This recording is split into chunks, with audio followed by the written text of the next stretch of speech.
water falls from height of 60 meter at the rate of 15 kilogram per second. அப்போ mass 15 mass by time மறந்துடக்கூடாது. 15 kg by second. height கொடுத்தாச்சு 60 மீட்டர்ல விழுது. The loss due to the frictional force is 10% of the energy. How much power is generated? So, the concept என்ன? Water மேலது விழுது potential energy.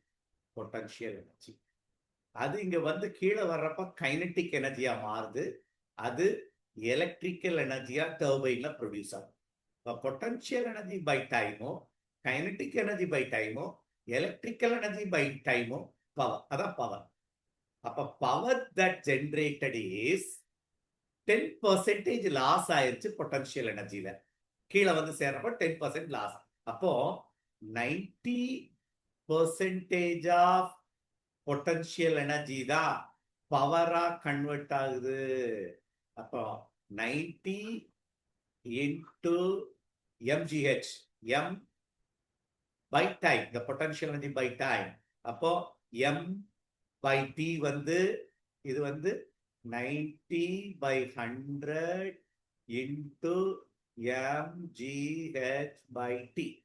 m by t கொடுத்துட்டான் 50. g 10 நமக்கு தெரியும். height 60.